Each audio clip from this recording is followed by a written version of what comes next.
But let's go back to the abstract. Concretely, can we talk about what is the role of the local bank in the community? What is its role? Is it what is it? I would say that there's a lot of different functions that a bank might serve, but from my perspective, and I've done a bit of research on the role that banks have served in this impoverished communities especially, and the direct charge is for these banks to deal with those issues of impoverishment, to create some sort of economic stability within a free market system that will allow households and neighborhoods to simply survive, to be able to have livable wages earned. So job creation is important in that sense. So you need banks to be able to make loans and extend credit to business institutions, local small business institutions that can then employ citizens that live in the local areas, so that when you have the detritus from these downturns or the downsizing of these big corporations, well, now you have community-based small businesses in the community that can then absorb some of those job losses if banks are there financing their activities. And then these individuals can spend money within the community. So it all revolves around as well around this whole notion of psychology, consumer psychology, business psychology. We all have to be more focused on the societal well-being piece that Adam Smith really had in mind. He didn't have in mind this whole notion of capitalist exploitation, meaning you get what you can get for yourself at the expense of the societal good. It means that we engage ourselves in economic transactions with a bigger eye towards making sure that economic stability is always maintained. We've gotten away from that, and I think refocusing on the community level and ensuring all aspects of the community are functioning properly is an important first step. Well, let me get Bob. Bob, what do you want to add to that then? Well, there's a role for the Walmarts of the world. There's also a role for the neighborhood hardware store. And I think people need to think, we need to be smarter. We need to think in terms of value. Not so much just pure cost, but value. You're absolutely right that the very large banks have many more ATMs, they have many more branches. It clearly is more convenient in general for the typical consumer to bank with one of those banks.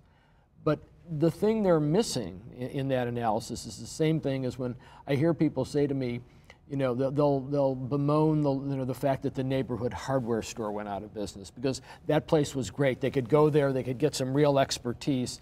And I ask them, where do you buy your stuff? And they go, oh, I've been at Home Depot. Well, that's what's going to happen if you only buy at Home Depot. There's a role for both the Home Depots of the world and the neighborhood hardware store. I tell people that they need to support their neighborhood and community banks just by thinking about the role that they play, and you alluded to that role. You also alluded to when you talked about Park National, which was a bank that tried to obtain TARP funds, as you know, to survive, was not able to obtain TARP funds, and that was a bank that was very, very active in the Pullman community and many others. And I think if people start thinking about what the loss of that bank is going to really mean, they're going to realize that maybe they need it, maybe it would have been smarter, to support that bank, both from the standpoint of the federal government, but also the neighborhoods.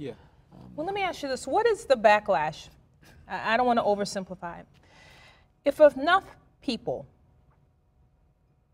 enough of the itty-bitty accounts, that's pretty much what we're going to call them, right? I'm in the itty-bitty account. So if enough of me and my friends in the itty-bitty accounts, enough of the people in the itty-bitty accounts, it's kind of like the little pecking. Eventually, if I keep pecking and keep pecking and keep pecking, am I going to cause some damage to Bank of America? Are they going to sit up one day and go, oh, shimmy me timbers, they're all gone? Well, let's hope they are. Are they going to say, oh, well, around the corner, there's more business somewhere. There's a policy actually with regard to this that might hurt major corporate banks, and what that is is in New Mexico. There is a plan to take municipal bonds and money and put it out of, to get it out of a major corporation, corporate bank, and put it into the community banks. That's, there's about $800 million, I think, nationally in state and local governments in corporate banks. And that could certainly affect major corporate earnings, as well as projected assets across a very, very short period of time. Well, see, and that's the thing that I guess I'm kind of playing devil's advocate with the Move Your Money movement. I get a good feeling, I feel tingly. I feel like I've done something. But at the end of the day, if I go to the local community bank, are they going to be able to help me? I want to just go back to something you were just talking about. what happened in New Mexico, actually it's about 800 billion, not 800 million. New Mexico's got about 5 billion apparently at Bank of America, and the House passed a law requiring them that they move it out and put it in community banks, and I think the Senate is likely to pass it, and Bill Richardson, who's the governor, said he's going to sign it. Yeah, it sends a message, and I think, you know, it's an important message. You know, you said it's, you know, my accounts, your account's little, and but I think it's important to send a message that we expect these institutions, whatever role they play in our, to be responsible. There's been a complete lack in many cases, and I'm not specifically talking about Bank of America, but in general among some of these large institutions, a lack of responsibility, and a sense that they just don't get it. When you see after the bailout these bonuses they're talking about, they are so out of touch with what's going on in America today, and particularly what's going on in the midst of the Great Recession. I think to some extent they need a wake-up call. They need to hear the fact that people are very unhappy.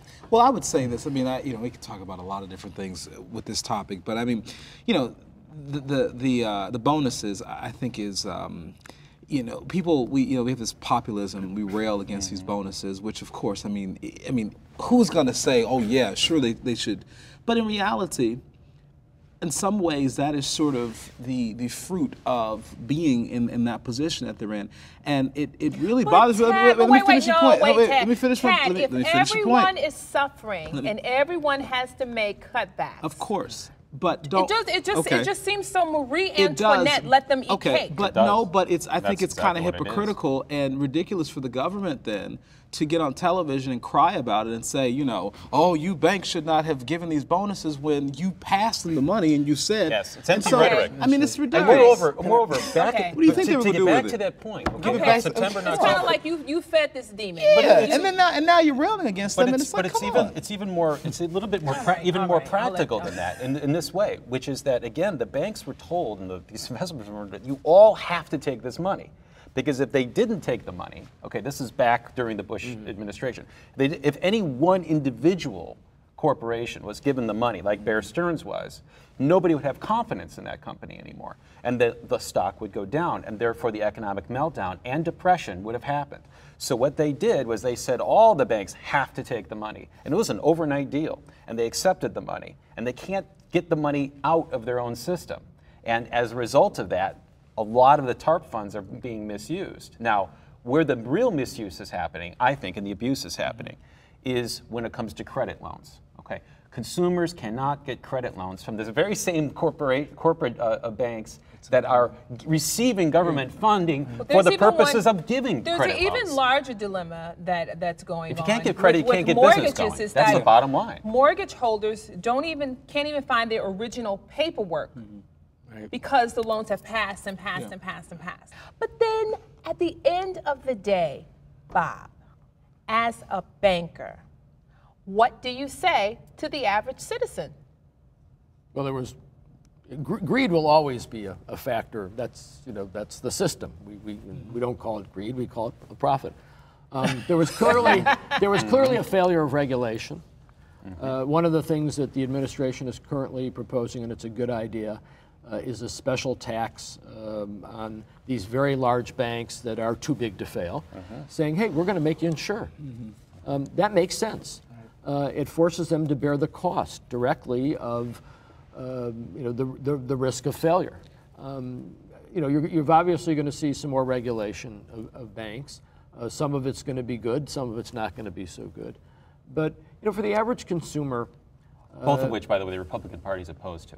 Let's just say the teabagger movement, which is they're opposed to both of those particular initiatives by the Obama administration, they're threatening a filibuster on both of them, and both of them are drawn out of the populism and the popular outrage that we're all speaking to. Let me reconnect. And that's a political issue, right? But it's part of the problem because we can't get better regulation if we can't get past the politics of what's going on. We need smarter regulation. Well, yeah, it's smarter regulation. Not necessarily more regulation, but smarter.